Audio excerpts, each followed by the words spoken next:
Shalom, shalom ce matin. Shalom. Bienvenue dans la présence de notre Dieu, à notre culte dominical, où Dieu fait des merveilles, où Dieu restaure, où Dieu continue de parler à son peuple. Et ce matin, nous sommes dans la joie d'être là. Alléluia. Bonjour Mère Malou, bonjour Tata Aline. C'est encore une grâce et un privilège d'être là. Nous voulons commencer ces moments en bénissant ce grand Dieu qui fait de grandes choses, qui fait des merveilles, qui prend soin de nous. Le Dieu fidèle, puissant et fidèle à sa parole.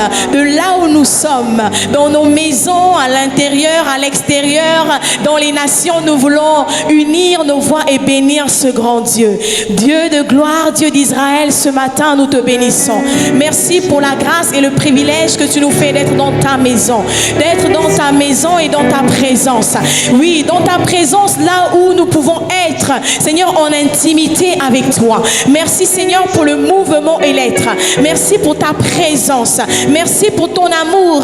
Seigneur, la semaine a été certainement particulière, mais ce matin, nous avons la grâce de te bénir. Nous avons la grâce de te louer. Nous avons la grâce de te célébrer. Nous avons la grâce de t'offrir nos parfums. Nous avons la grâce de confesser ta puissance et ta grandeur. Qui est comme toi, notre Dieu? Béni soit ton nom ce matin. Dans 1 Chronique 29, au verset 11, il est dit: à toi, Éternel, la grandeur et la force et la magnificence, l'éternité et la gloire, car tout ce qui est au ciel et sur la terre t'appartient. À toi, Éternel, le règne, car tu t'élèves souverainement au-dessus de tout. C'est de toi que viennent la richesse et la gloire. C'est toi qui domines sur tout. C'est dans ta main que sont la force et la puissance. Et c'est ta main qui a le pouvoir d'agrandir et d'affermir toutes choses. Alléluia. Et dans cet état d'esprit, nous voulons louer et adorer notre Seigneur. Alléluia. Béni soit ton nom, Seigneur. Émerveillé en ta présence. Rien ne t'est impossible. Alléluia.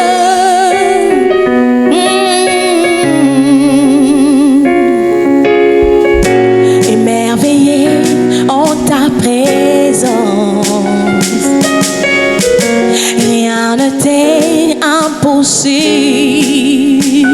Oh, émerveillé en ta présence. Ta joie me remplit d'espérance. Émerveillé. Alléluia. Seigneur, rien ne t'est impossible. Oh oui, émerveillé en ta présence. Ta joie me remplit d'espérance. Il n'y a personne comme toi. Jésus.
choses. Tes œuvres sont glorieuses.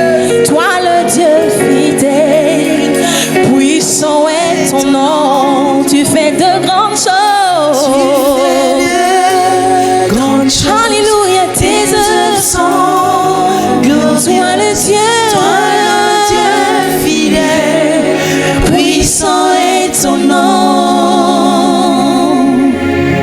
Ton nom est puissant, Seigneur. Puissant. Tu fais de grandes choses. Lorsque tu es présent dans nos vies, c'est toi qui fais la différence. Et chaque jour, nous réalisons combien de fois cette présence est nécessaire pour nous. Tu dis que là où 2 ou 3 sont assemblés, tu es là. Alors que nous invoquons ton nom, Seigneur, tu réponds. Et nous réalisons que ta présence est le ciel.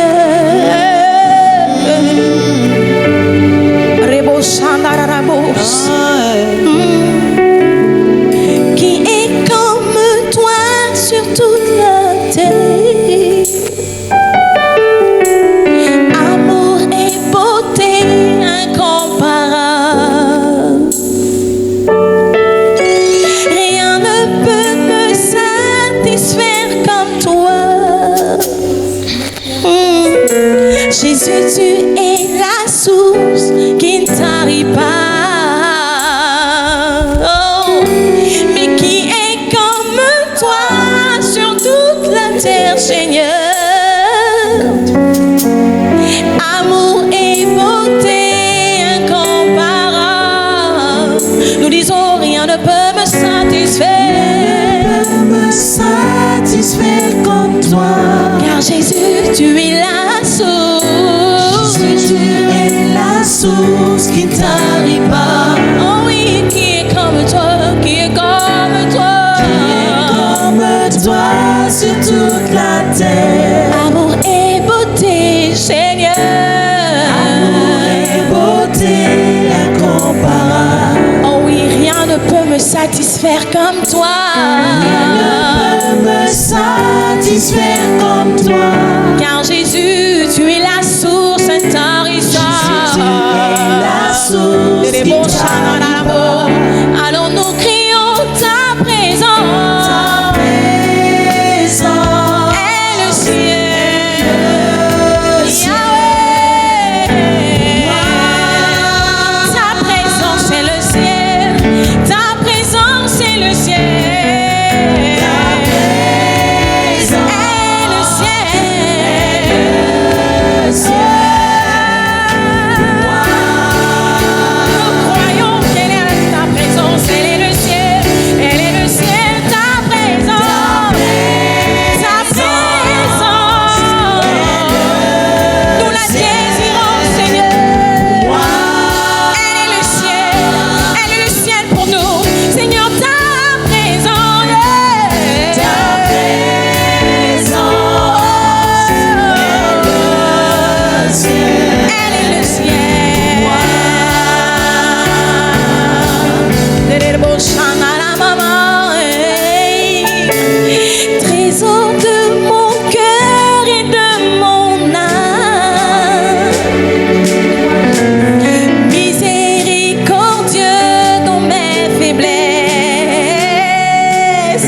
Ta présence est le ciel, Seigneur. Ta présence est le ciel. Yahweh, ta présence est le ciel. Ta présence nous restaure. Ta présence nous fait du bien. Alléluia. Ta présence est tout pour nous. Oh Yahweh, Yahweh, Yahweh,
d'honneur, Seigneur.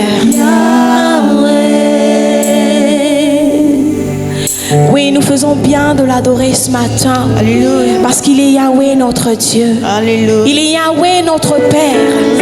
Ah Seigneur, comment ne pas t'adorer? Comment ne pas t'honorer? Toi à qui appartient nos vies. Toi le maître de l'univers. Le créateur du salut. À toi la gloire Yahweh. À toi la gloire Yahweh. À toi la gloire Yahweh. À toi la gloire Yahweh. À toi la gloire Yahweh. À toi la gloire Yahweh.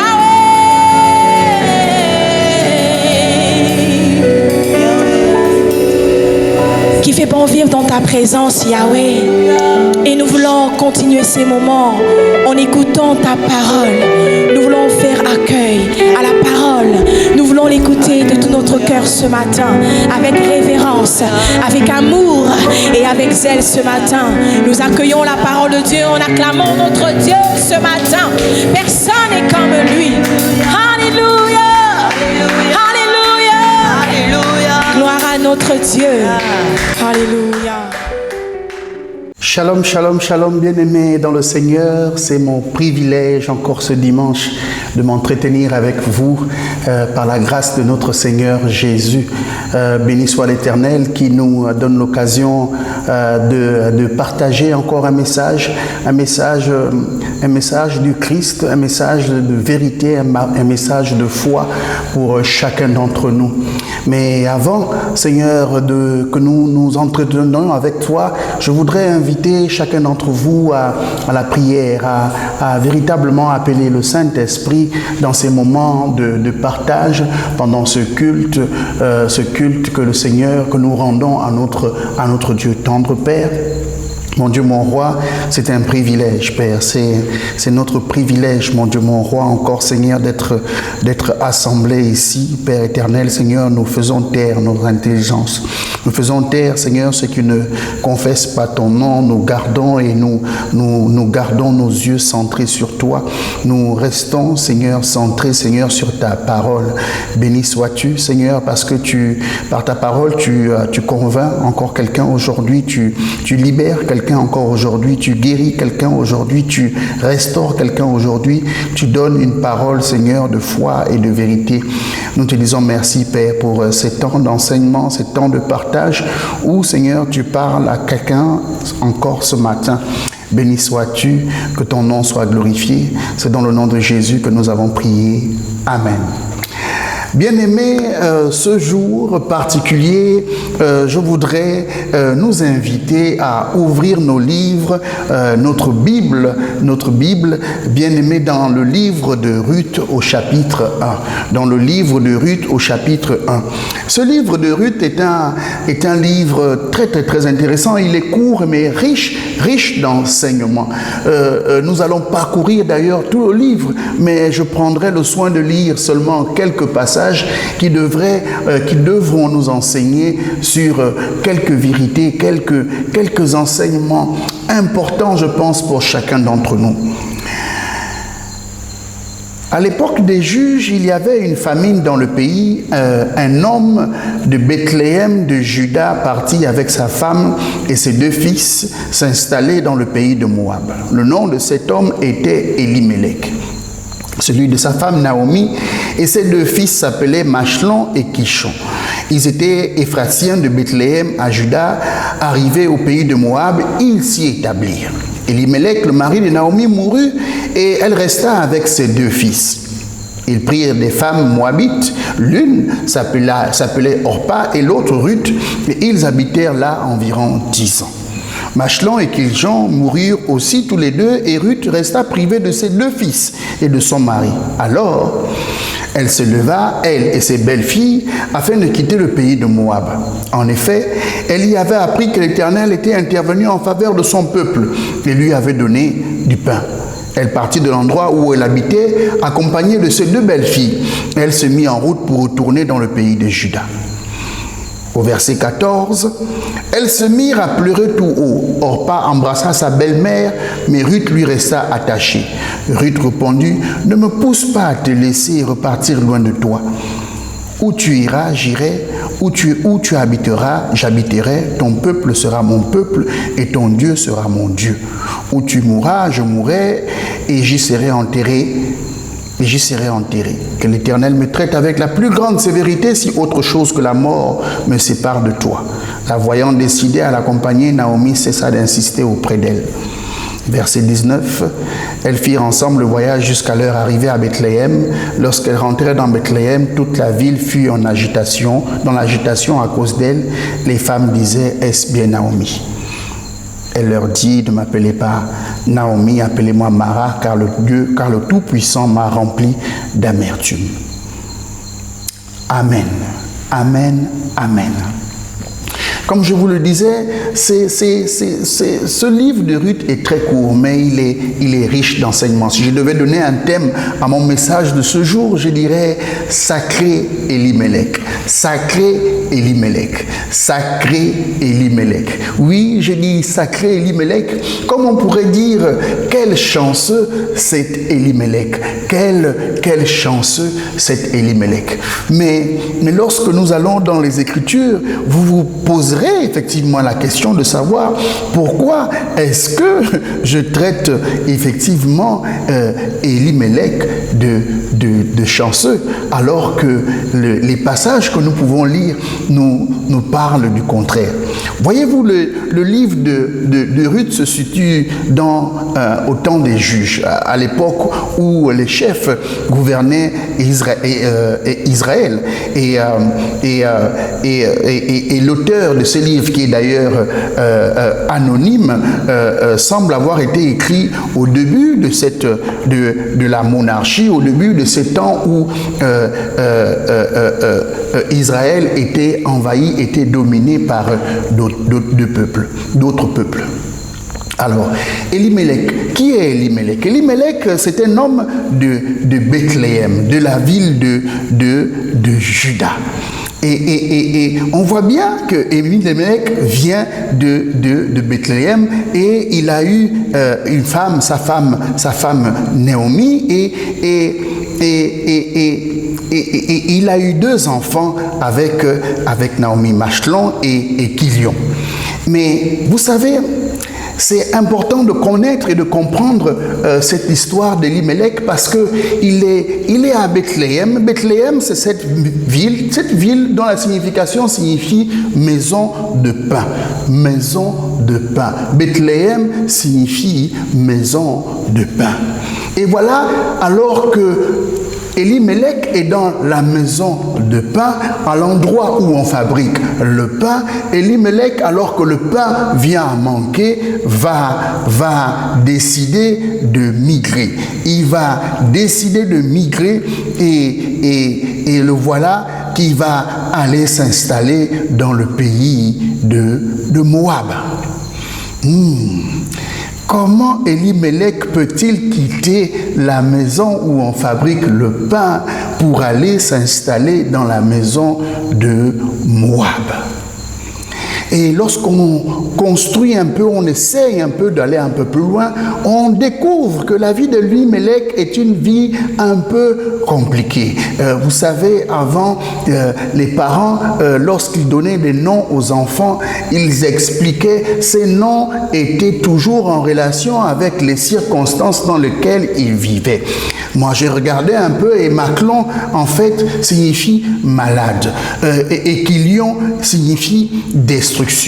Les noms des enfants d'Elimelech traduisent que la vie d'Elimelech était une vie pleine de difficultés. Ses enfants sont morts très jeunes, et d'ailleurs, ils n'ont pas laissé eux-mêmes d'enfants. Et pourtant, ils avaient des épouses, mais ils n'ont pas laissé eux-mêmes d'enfants.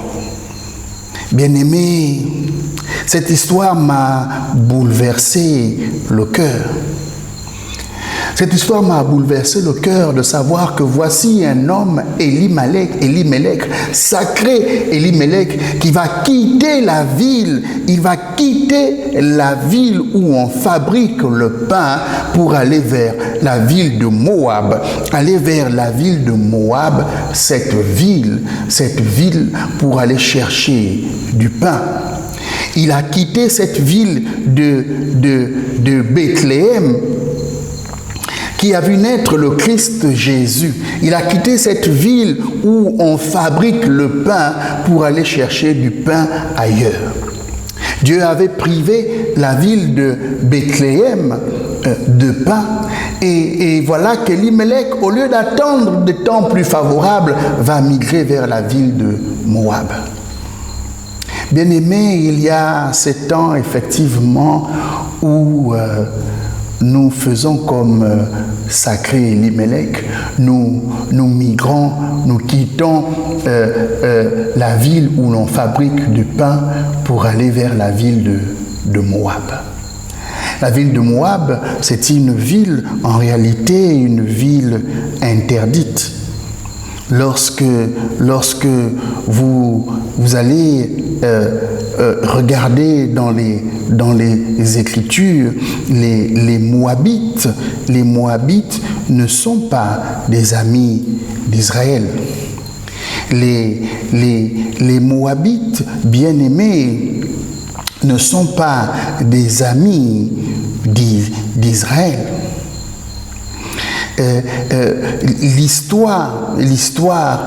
Cette histoire avec Moab est une histoire pleine d'amertume entre ces deux nations.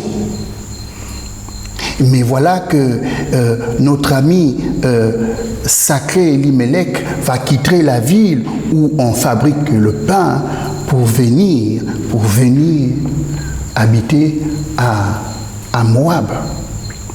Pour ceux qui ne le savent pas, Moab les Moabites ne sont que les descendants du fruit de l'inceste entre les filles de Lot et leur père. Et la Bible dit en Deutéronome 23, l'Ammonite et le Moabite n'entreront pas dans l'assemblée de l'Éternel, même à la 10e génération, et ce pour toujours. Ce peuple était banni, mais à cause du pain, voici que le pain manque et Elimelech va migrer vers le pays de Moab. Bien-aimé, pourquoi quittes-tu? Pourquoi vas-tu quitter cet endroit où l'on fabrique le pain parce qu'il vient à manquer seulement un peu de pain pour aller t'installer dans cet endroit où le Seigneur ne t'attend pas?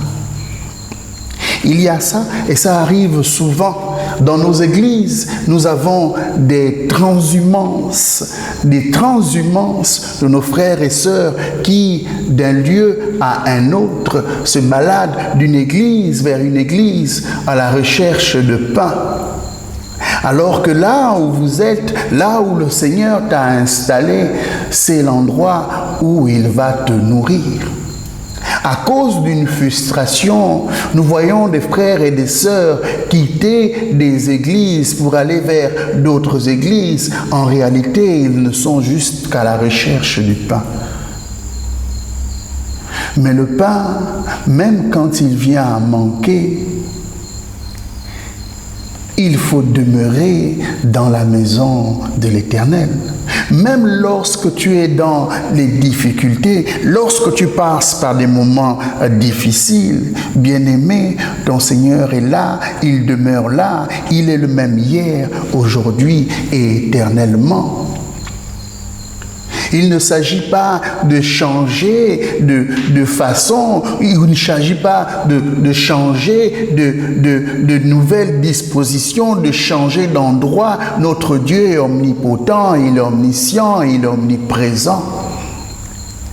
Ce n'est pas parce que le pain viendrait à manquer que Dieu n'est plus Dieu. Dieu est toujours Dieu et il demeure Dieu. Et cet Elimelech est parti dans le pays de Moab. Voici qu'une succession de malheurs s'abat sur lui. Il va perdre la vie, il va perdre chacun de ses enfants.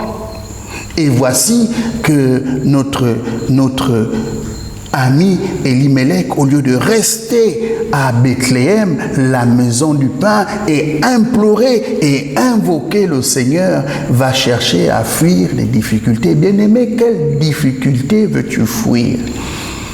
Il n'y a aucune difficulté qui surpasse la main du Seigneur. Il te faut juste demeurer là, à Bethléem, et attendre à nouveau le pain de vie, le Christ Jésus. Il ne s'agit pas, bien-aimé, de fuir la discipline du Seigneur. Notre ami Elimelech a voulu fuir la difficulté et il est allé ailleurs, comme Jonas. Le voici qui se retrouve dans la bouche du poisson.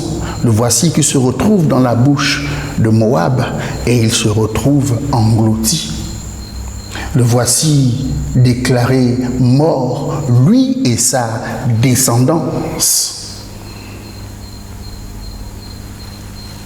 Ésaïe 30 au verset 1 dit « Malheur aux enfants rebelles qui forment des projets en me tenant à l'écart, déclare l'Éternel, et qui concluent des alliances sans se laisser inspirer par moi, accumulant ainsi péché sur péché. Ils descendent en Égypte sans me demander mon avis pour chercher refuge dans la protection du Pharaon et s'abriter sous l'ombre de l'Égypte. » Au verset 3, « La protection du Pharaon tournera à votre honte et l'abri trouvé sous l'ombre de l'Égypte à votre humiliation. » Bien-aimé, ne te mets pas sous une autre couverture que celle de Bethléem. Ne te mets pas sous une autre couverture que celle du Christ Jésus. Et voici qu'Elimelech a tout perdu. Dieu l'a complètement livré à Moab. Elimelech n'a plus de descendance car ses fils sont morts et son nom va disparaître de la terre.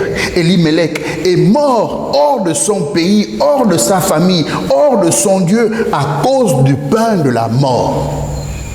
Elimelech n'avait plus de possibilité d'être restauré. Son nom devait s'arrêter là et c'était terminé pour la vie. On ne retiendra pas le nom d'Elimelech parce qu'il n'aurait plus de descendance. Bien-aimé, si le pain venait à manquer, attends-la, patiemment la promesse. Espère en l'Éternel le pain de vie. Vaut mieux mourir dans la maison de ton Père que vivre hors de sa présence. Le vrai héritage, c'est celui qui vient du Père, parce que le monde ne laisse pas d'héritage.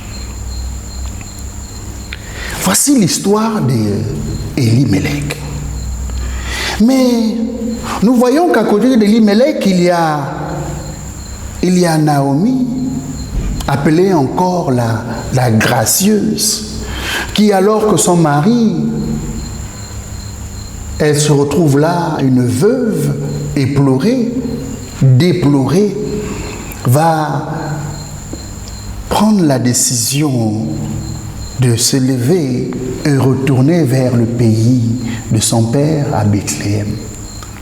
Oui, bien-aimé, je n'ai pas compris pourquoi, alors que Elimelech a traversé tant de difficultés, il n'a pas, à un moment donné, dit « Je retourne dans la maison de mon père ».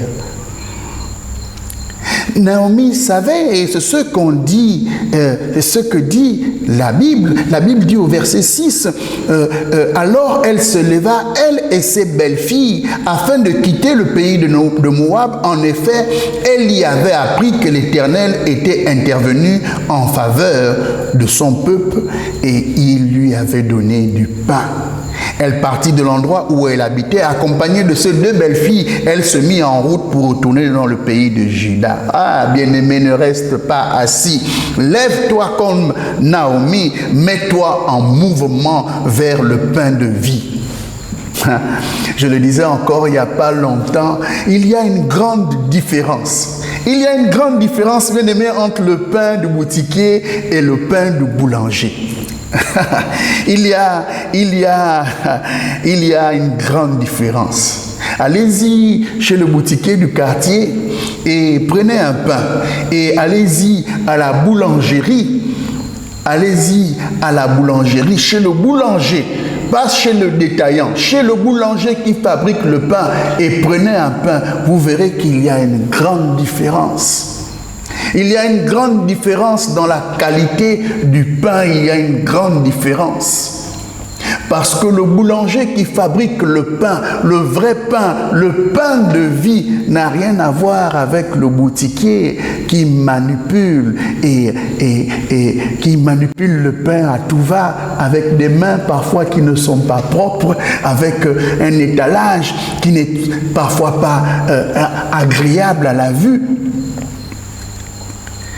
Il y a une différence entre le pain chaud qui sort du four du boulanger et le pain du boutiquier. Il y a une différence entre le pain de Bethléem et le pain de Moab. Il y a une différence entre le pain de vie est le pain qui donne la mort. Naomi avait compris ça, elle se dit, non, j'ai entendu que le pain de vie vient de Bethléem. Que mon Seigneur a à nouveau donné du pain à Bethléem.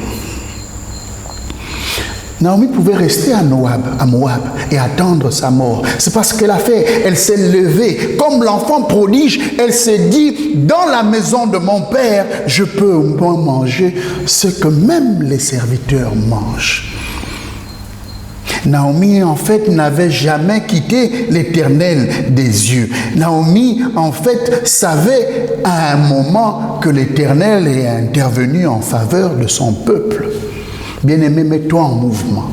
Mets-toi en mouvement, bien-aimé. Ne reste pas assis à attendre ta mort à Moab. Ne reste pas assis à attendre du travail. Ne reste pas assis à attendre une opportunité. Ne reste pas assis à attendre que les choses bougent. C'est toi qui dois faire bouger les choses. C'est toi qui dois te lever et te dire, je vais à Bethléem. Je vais là où le Seigneur a pourvu le pain de vie. Mais quelqu'un est venu porter la bonne nouvelle à Naomi. Et c'est la bonne nouvelle que nous devons aller porter au monde. Nous devons aller porter au monde, nous devons aller dire au monde qu'il y a désormais du pain dans la maison du pain. Il y a du pain de vie à Bethléem. Il y a le Christ Jésus qui est venu pour sauver le monde. Et c'est ce message qui est arrivé jusqu'à Naomi qui a fait en sorte qu'elle se lève et qu'elle parte jusqu'à Bethléem.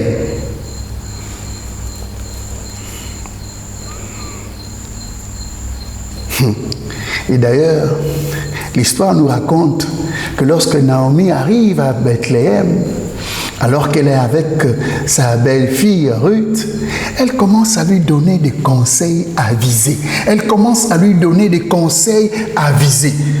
Bien-aimé, lorsque tu viens dans la maison du Père, lorsque tu prends la décision de te mettre en marche vers la maison du Père, lorsque tu reviens là où il y a le pain de vie, bien-aimé, le Saint-Esprit, l'admirable conseiller, se met en mouvement et les paroles qui sortent de ta bouche sont des paroles de connaissance. Les paroles qui sortent de ta bouche sont des paroles avisées. Les paroles qui sortent de ta bouche sont des paroles de révélation.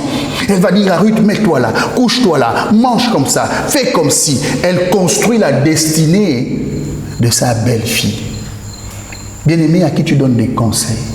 Est-ce que tes conseils, tu les prends à Bethléem ou tu les prends à Moab? À qui donnes-tu de conseils?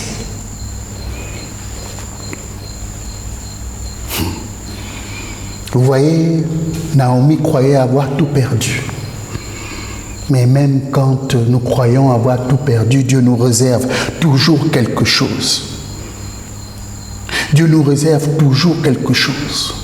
Je pensais qu'Elimelech avait sacré Elimelech. Je pensais que Elimelech avait tout perdu. Je pensais que Elimelech, en mourant avec ses fils, avait tout perdu. Mais il lui restait encore Naomi. Ah, sacré Elimelech, sacré Elimelech. Il lui restait encore Naomi. Et c'est d'ailleurs Naomi qui va mettre en marche les dispositions favorables qui vont, vous allez le voir plus tard, qui vont, je ne me dévoile pas maintenant. Bien-aimés, messieurs qui m'écoutez maintenant, faites de vos femmes des Naomi. Faites de vos femmes des Naomi. Faites en sorte que ceux qui vous restent, que vos femmes qui sont avec vous, qui restent avec vous, soient des Naomi. Des femmes qui après votre départ, penseraient à faire vivre votre mémoire. Ah, je le crois et je le déclare, la mienne, ma femme est une Naomi. Quand tu penses avoir tout perdu, je te dis, bien-aimé, il te restera encore Naomi quelque part. Elimelech avait-il vraiment tout perdu? Il lui restait encore Naomi. Lève-toi et marche en direction de ton père. Le pain de vie est le meilleur de tous les pains. Et il y avait Ruth et Orpa. Il y avait Ruth et Orpa. Ruth et Orpa. Orpa qui a fait semblant de suivre Naomi, mais qui s'est bien gardé de l'accompagner à Bethléem, parce que Ruth, parce que Orpa était véritablement attachée à l'environnement dans lequel elle vivait. Il y a des personnes qui ne pourront continuer avec vous parce qu'elles sont enracinées dans leur passé, parce que votre futur leur font peur. Il y a des personnes qui ne continueront jamais avec vous sur le chemin parce qu'ils n'ont aucune visibilité sur votre futur. Elles ont seulement un regard sur leur passé, sur leur environnement. Vous avez des amis qui peuvent vous suivre un temps, mais ils ne vous suivront pas toujours parce qu'ils sont attachés non pas à vous, mais à l'environnement dans lequel vous évoluez. Il y a des personnes qui vont demeurer avec vous tant que vous restez sur place, au même endroit. Ce sont des artisans ce ne sont pas des artisans du changement. Ils sont là. Défaitistes, le pays est comme ça. Il est foutu. On va encore faire comment? Il faut être comme ça. C'est comme ça que le pays est. On ne peut pas changer le pays. On reste encore dans le pays là. On va encore faire comment? Non. Non, bien-aimé. Je crois que tu peux te lever et dire, ce pays-là est béni. Ce pays est béni. Ce Gabon est béni. Ces personnes ne sont pas fidèles à vous. Ils sont fidèles à l'environnement dans lequel vous évoluez. Ces personnes sont comme Judas. Ils pleurent avec vous, mais vient le moment où ils vous embrassent et ils s'en vont. Mais il y a Ruth. Il y a Ruth. Il y a Ruth qui était une Moabite.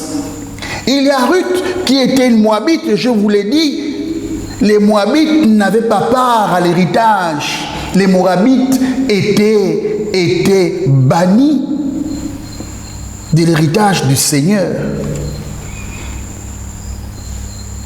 Il y a Ruth qui était condamnée à mourir, à ne manger que le pain de Moab. Il y a Ruth qui ne connaissait pas, qui ne pouvait pas connaître le goût du pain qui donne la vie, du pain du boulanger, du vrai pain. Elle ne mangeait que le pain du boutiquier. Ah, bien-aimé, bien-aimé, bien-aimé. Lève-toi un matin et décide de ne pas manger le pain du boutiquier. Va voir un boulanger qui travaille à fabriquer le pain et dit « Donne-moi du pain qui sort du four. » Tu verras qu'il y a une grande différence. Alléluia. Ruth répondit « Ne me pousse pas à te laisser, à repartir loin de toi. Où tu iras, j'irai. » Ça, c'est le verset 16. « Où tu habiteras, j'habiterai. Ton peuple sera mon peuple et ton Dieu sera mon Dieu. » C'est une déclaration de reconnaissance comme Jésus-Christ comme Seigneur et Sauveur. Elle dit, ton Dieu sera mon Dieu. En un mot, elle dit, à partir d'aujourd'hui, j'appartiens à Jésus. Je veux devenir une habitante de Bethléem. Je ne veux plus être une habitante de Moab. Ruth n'était plus seulement attachée à Naomi. Elle était maintenant attachée à son peuple. Elle était maintenant attachée à son Dieu. C'est là tout l'enjeu de l'évangile. Il nous faut nous assurer que lorsque nous portons la parole, que les convertis se détachent de nous et qu'ils s'attachent à la parole. Il faut que celui qui veut s'attacher au Seigneur n'ait plus d'autre vis-à-vis que le Seigneur lui-même. Nous ne sommes pas attachés à un pasteur, nous ne sommes pas attachés à un homme, nous ne sommes pas attachés à une femme, nous sommes attachés à Christ Jésus. Il faut que dans tout ce que tu fais à la maison, au travail, partout où tu es, tu le fais parce que tu es attaché à Jésus. Vous voyez, Ruth est arrivée à Moabit. Ruth est arrivée à Bethléem et elle s'est fait remarquer en tant qu'une femme avec beaucoup d'ardeur, une femme vaillante. Et Proverbe 31:10 dit « Qui trouvera une femme de valeur? Elle vaut bien plus que les perles. Le cœur de son mari a confiance en elle et c'est tout bénéfice pour lui. Elle lui fait du bien et non pas du mal. Tous les jours de sa vie, elle se procure de la laine et du lin et travaille d'une main joyeuse. Pareil à un navire marchand, elle rapporte ses provisions de loin. Elle se lève alors qu'il fait encore nuit, et elle donne la nourriture à sa famille et ses ordres à ses servantes. Elle pense à un champ et elle achète avec le fruit de son travail, elle plante une vigne. Oh, bien-aimée, jeune fille, oh, jeune femme, jeune fille, jeune femme, je crois et je le crois dans le nom de Jésus que tu es une femme vaillante. Voyez-vous, Ruth était une femme vaillante. Ruth était une femme vaillante. Et Dieu ne l'a pas abandonnée sur le chemin alors qu'elle était là. Voici que Ruth va poser un acte qui l'a irrévocablement fait rentrer dans la destinée du Seigneur. Naomi va dire, lève-toi et parfume-toi. Lorsqu'une femme se lève et qu'elle se parfume, c'est-à-dire qu'elle change d'odeur, c'est une action de repentance. Puis remets tes habits et descends à l'air. Tu ne te feras pas connaître à lui jusqu'à ce qu'il ait fini de manger et boire. Quand il ira se coucher, observe l'endroit où il se couche. Ensuite, va découvrir ses pieds et te coucher. En fait, Ruth est venue se mettre aux pieds de Boaz. Et lorsqu'elle se met aux pieds de Boaz, en réalité, elle se met dans un acte d'adoration. Ruth a posé des actes d'adoration. Elle s'est jetée aux pieds de Boaz. Et Boaz, voyant cela, il a été touché parce que lorsque nous nous mettons à adorer le Seigneur, lorsque nous nous jetons aux pieds du Seigneur, lorsque le Seigneur est touché, bien-aimé, il déclenche sa faveur. 1 Pierre 1, verset 18 dit, « Vous le savez, en effet, ce n'est pas par des choses corruptibles comme l'argent ou l'or que vous avez été rachetés de la manière de vivre dépourvue de sens que vous avez transmise vos ancêtres. » Au verset 19, « Mais par le sang précieux de Christ qui s'est sacrifié comme un agneau sans défaut et sans tache. » De même, Galates 3, au verset 13 dit, « Christ nous a rachetés de la malédiction de la loi, étant devenu malédiction pour nous, car il a écrit, maudit quiconque est pendu. Il est écrit, maudit quiconque est pendu au bois. »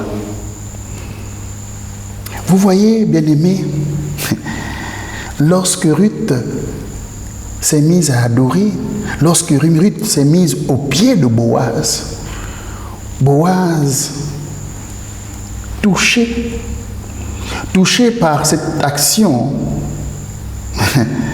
va naturellement ouvrir une option de rachat. Alléluia! Une option de rachat. Ah, bien-aimé. Bien-aimé, ça, c'est ma révélation. C'est pour ça que je dis sacré Elimelech. Voici quelqu'un qui avait tout perdu. Voici quelqu'un qui n'avait plus droit à une descendance, qui n'avait plus droit à un nom, qui n'avait plus droit à un héritage. Voici quelqu'un qui avait tout perdu. Perdu ses fils, perdu sa famille, perdu sa ville, quitté sa ville. Il est allé mourir dans un autre pays, le pays de Moab. Voici quelqu'un qui n'avait plus qui n'a même pas laissé d'héritage. Voici quelqu'un qui avait complètement été abandonné hors de la présence de Dieu, enterré. Voici quelqu'un qui avait été déclaré mort. Voici quelqu'un qui n'avait plus rien laissé. Mais lorsque Boaz rencontre Ruth,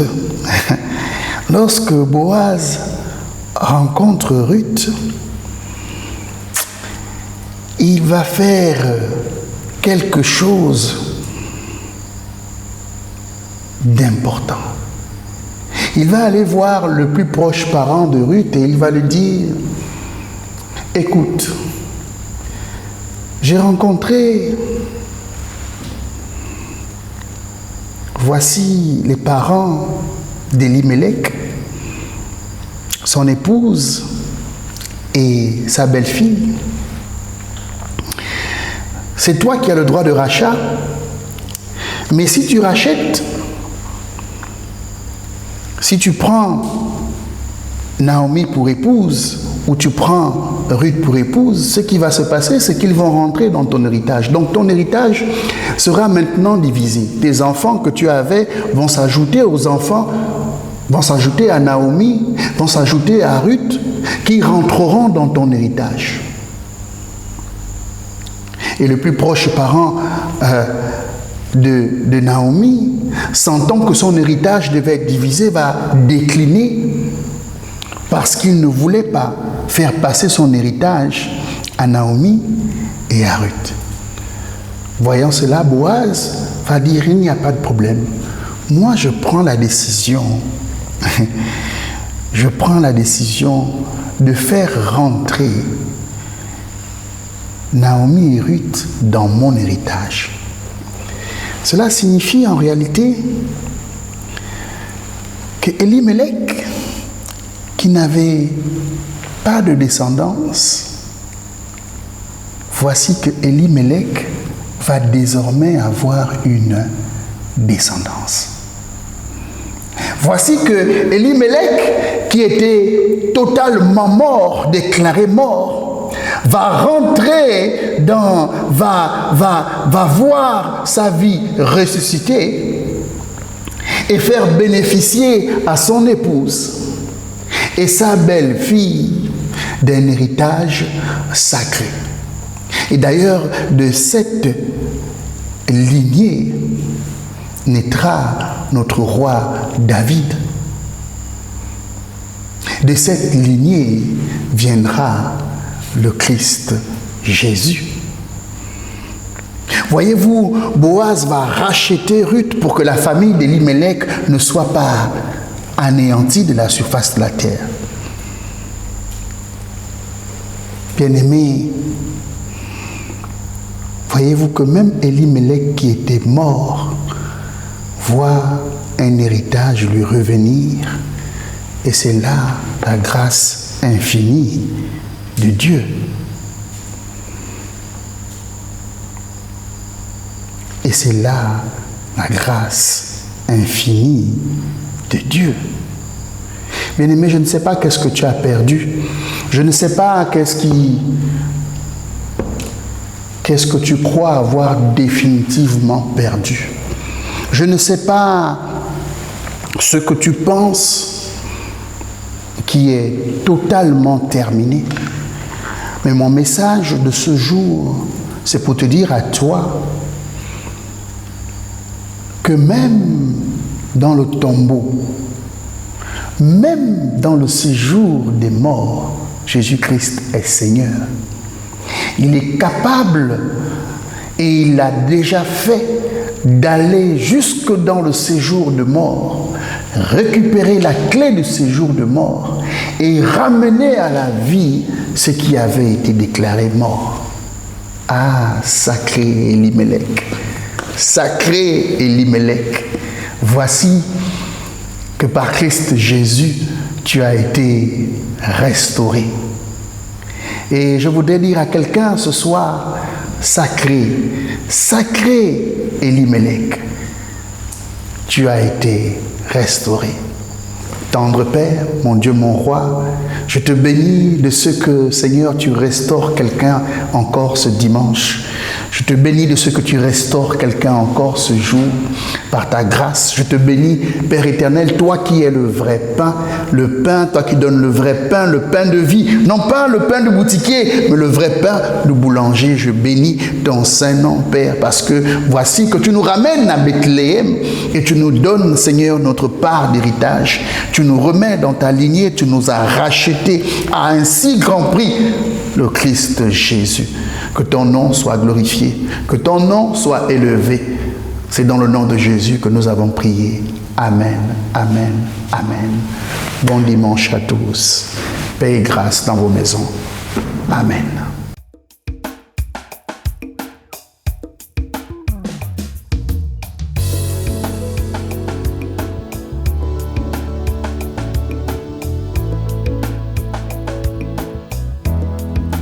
Je suis un flot d'eau vive. Je suis un flot d'eau vive. Je bâtis le